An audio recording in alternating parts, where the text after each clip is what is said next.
diseminasi tentang budaya positif yang kami dapat dari pendidikan calon guru penggerak angkatan 11. Pertama-tama sebelumnya saya akan mengenalkan diri terlebih dahulu.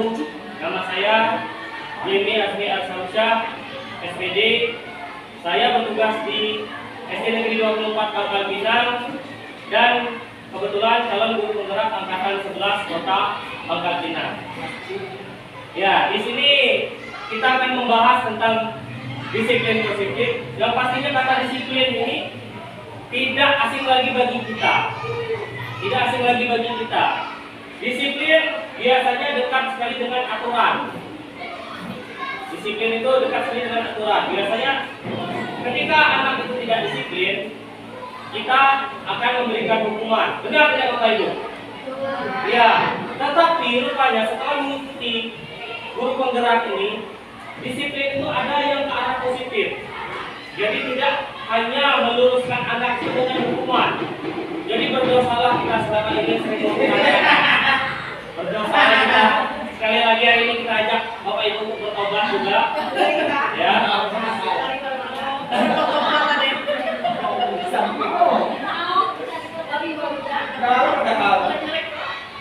Ya. Nah, di sini untuk mencapai disiplin positif tadi ada teori stimulus respon dan teori kontrol. Ya, teori kontrol. Jadi, ya, tapi keseribet tadi. Ya. Miskonsepsi dengan antara teori stimulus respon dan teori kontrol tadi, yaitu kita sebagai seorang guru sering merasa kita itu superior, bisa mengontrol murid. Ya, kita yang jadi penguasa murid itu. Murid di kelas kita harus ikut aturan kita. Ternyata tidak boleh Bapak Ibu. Itu sangat berdosa dalam dunia pendidikan. Ya. Orang video, diam dulu. Masa video. Ya, kita juga sering berilusi bahwa semua penguatan positif efektif dan bermanfaat. Padahal tidak. Karena menurut kita baik, belum tentu menurut orang lain baik. Ya, jadi kebaikan itu sebenarnya datang dari diri sendiri, bukan datang dari orang lain. Ya. Ilusi bahwa kritik dan membuat rasa bersalah untuk menguatkan karakter. Misalnya kita punya murid bermasalah, kita salahkan terus muridnya. Kamu ini telah menjadi apa? Kamu menjadi preman, bla. Itu ternyata tidak boleh teman-teman. Tidak boleh kita lakukan. Jadi setelah saya membaca teori-teori ini, saya semakin merasa berdosa dalam mengajar. Ya, yang keempat adalah ilusi bahwa orang dewasa berhak memaksa. Nah, anak-anak tadi, walaupun dia masih di bawah kita usianya, mereka punya hak. Jadi kita tidak berhak untuk memaksa mereka sesuai dengan keinginan kita. Misalnya kita punya anak, kamu nanti kalau udah besar harus jadi polisi ya. Tidak boleh seperti itu. Nah, kamu mau capai cita-citamu. Kita harus menjadi pendorong di belakang. Teori stimulus dan responnya bisa kita baca sendiri ya, Bapak Ibu. Ada 1, 2, 3, 4, 5, 6, 7 kurang lebih. Jadi antara stimulus dan respon ini, stimulus respon dan kontrol ini memiliki manfaat yang berbeda-beda.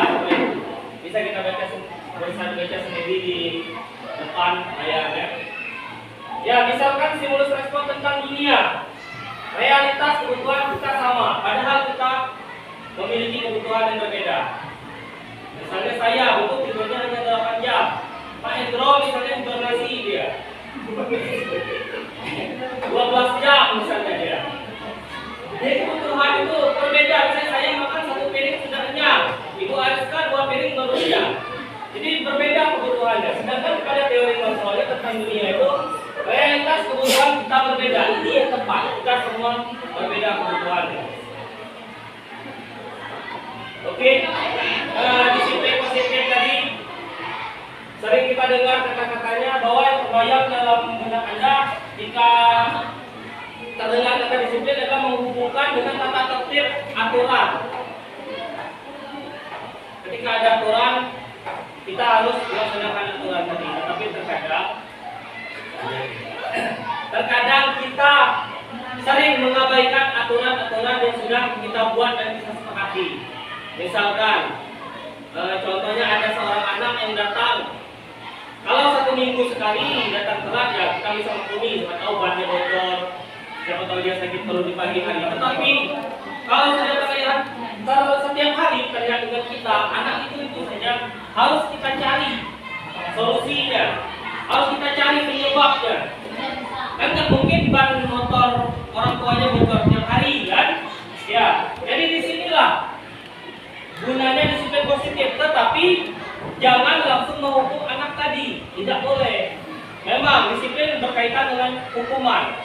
Nah, di budaya positif tadi, disiplin itu harus hukumannya itu bukan bentuk hukuman, namanya konsekuensinya harus yang bersifat menuju ke arah positif.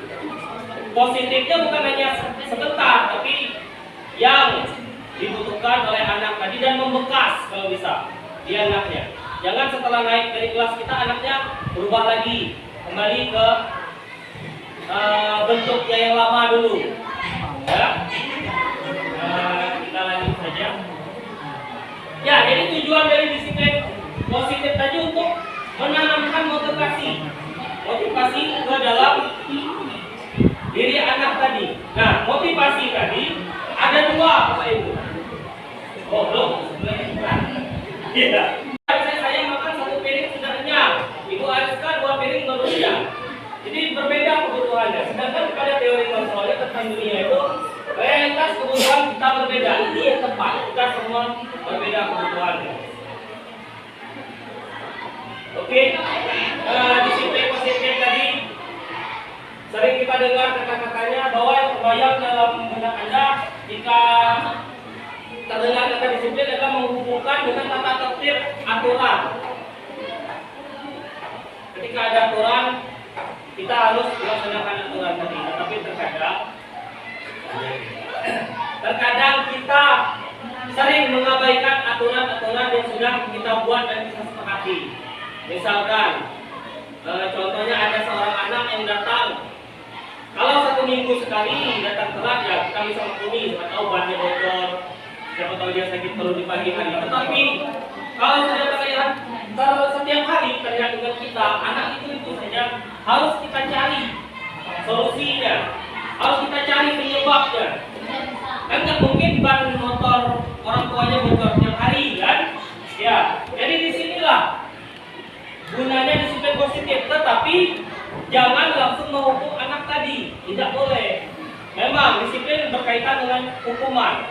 Nah, di budaya positif tadi, disiplin itu harus hukumannya itu bukan bentuk hukuman, namanya konsekuensinya harus yang bersifat menuju ke arah positif. Positifnya bukan hanya sebentar, tapi yang dibutuhkan oleh anak tadi dan membekas kalau bisa di anaknya. Jangan setelah naik dari kelas kita anaknya berubah lagi, kembali ke bentuknya yang lama dulu. Ya, kita lanjut saja. Ya, jadi tujuan dari disiplin positif tadi untuk menanamkan motivasi ke dalam diri anak tadi. Nah, motivasi tadi ada 2, Bapak Ibu. Oh, belum. Iya. Ya, motivasi tadi ada 2, ada motivasi intrinsik dari diri sendiri dan motivasi ekstrinsik dari orang lain. Nah, sambil menanamkan motivasi, kita juga harus menanamkan nilai-nilai kebajikan. Nilai kebajikan adalah sifat-sifat positif manusia yang merupakan tujuan mulia yang ingin dicapai setiap individu. Ya, ini nilai-nilai kebajikan yang ada di sekolah, di SD khususnya, yaitu yang berkaitan dengan profil belajar Pancasila, yaitu beriman, mandiri, bernalar kritis, kebinekaan global, gotong royong, dan kreatif. Pasti Bapak Ibu juga sudah melakukan di sini. Nah, ini tadi motivasi tadi. Dalam diri kita itu memiliki 5 kebutuhan dasarnya. Yang pertama, untuk bertahan hidup. Bertahan hidup itu kita pasti butuh makan, Bapak Ibu. Makan, minum, sandang, dan papan itu untuk bertahan hidup. Cinta. Oh. Kalau kita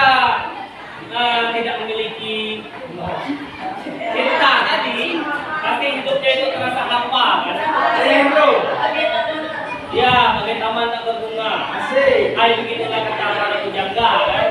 Jadi ini penting gini, kita harus merasa dicintai, kita harus membuat murid itu merasa dicintai oleh gurunya. Jadi jangan menjadi guru yang takut, tapi jadi guru yang dirindukan oleh anak murid.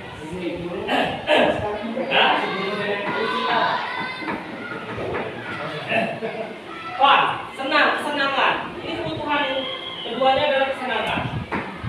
Saat belajar anak murid itu harus senang dulu. Jangan merasa saat mau ditugas nggak diurusin akhir bro. Ya, jangan. Tetapi aku harus mengerjakan tugas ini biar dapat nilai 100 dari akhir bro. Itu yang harus kita rubah mindset anak tadi. Power atau kekuasaan. Kita tidak boleh di dalam kelas itu merasa berkuasa kepada seorang peserta didik. Tetapi di sana kita hanya menjadi fasilitator saja dalam proses pembelajaran, bukan menguasai anak dalam proses pembelajaran. Nah, yang keempat, kebebasan. Ya, kebebasan. Saya sendiri juga masih sering mengambil kebebasan anak ini. Saya mengakui, Pak izin ke WC, jadi istirahat. Ya, ternyata itu salah Bapak Ibu. Salah itu. Kita harus membebaskan mereka sesuai dengan kenyamanan mereka sendiri. Memang kalau kita tahu polisi ditahan, belajar juga nggak akan fokus. Dan saya mencoba untuk merubah itu semua. Sekarang, ya saya mau bertobat jadi guru yang baik. Ya, menurut Dian Gosen ada 3 motivasi perilaku manusia, yaitu motivasi eksternalnya untuk menghindari ketidaknyamanan atau hukuman. Tadi, aku takut gak kerja PR, takut dihukum UPP misal. Nah, takut gak kerja PR, takut dihukum UPP. Ini untuk menghindari ketidaknyamanan atau hukuman. Ada juga motivasi eksternalnya motivasi yang dari luar untuk mendapatkan imbalan atau penghargaan dari orang lain. Ada anak-anak itu yang mau dipuji. Udah dapat 100, dia dipuji di UPP. Ada seperti itu. Makan kalau bahasa bangsa. Yang ketiga, unsur internal atau intrinsipnya, yaitu untuk menjadi orang yang mereka inginkan, jadi diri sendiri. Ini yang penting, yang seharusnya kita tekankan, kita arahkan anak didik kita itu. Jadilah diri sendiri. Karena kita tidak mungkin bisa nyuruh ikan ke berenang. Kita tidak mungkin bisa nyuruh burung itu masuk ke dalam tanah tiap cacing. Makanya semua anak itu punya karakternya masing-masing, punya kemampuan masing-masing. Sedangkan kita sering gini, anak yang tidak pintar matematika ya biasanya membuat manusia. Ya. Ya, menjadi seorang guru kita terkadang berada di 5 posisi kontrol ini. Sebagai penghukum, pembuat rasa bersalah, teman, pemantau, dan manajer. Sebelum mengikuti program guru penggerak ini, saya sering sekali berada di posisi ini.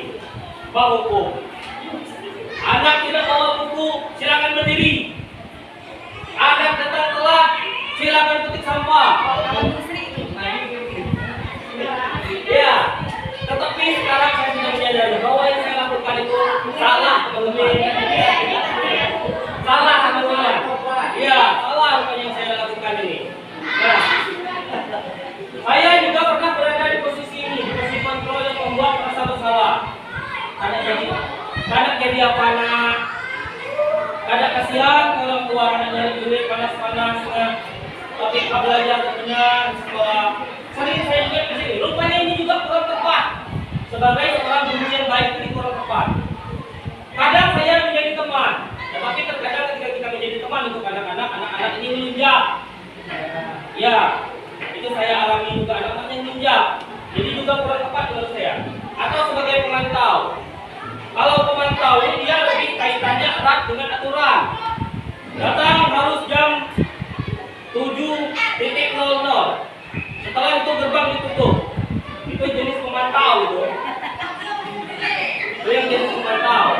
Biasanya pemantau ini lebih ke guru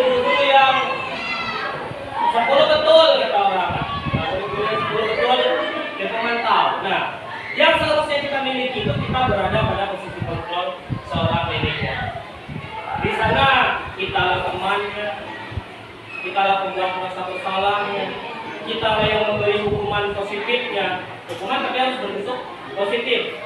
Lebih tepatnya bukan hukuman, tapi konsekuensi ya Bu ya, konsekuensi. Jadi kita bawa, kita giring anak itu, kita arahkan untuk ke arah yang lebih baik, tetapi dengan tidak menciderai jiwa raganya. Ya, melukai hatinya. Kadang seorang anak ini hatinya sangat rapuh. Ketika dia merasa tidak nyaman, pacak jalan kita di sekolah. Anak biasanya, saya juga sebagai seorang guru kalau tidak nyaman dengan atasan misalnya, merutuk di rumahku. Merutuk serius. Merutuk di rumah. Tetapi mungkin pola pikir mereka dengan kita belum setara. Kalau kita masih bisa baik benarnya, mereka masih menganggap kebenaran itu milik mereka. Ya, mereka kalau anak-anak di usia mereka ini lebih kuat di penguasaan tadi, itunya posisinya. Jadi mereka merasa mereka lebih berkuasa untuk dirinya sendiri. Ya, ini terakhir.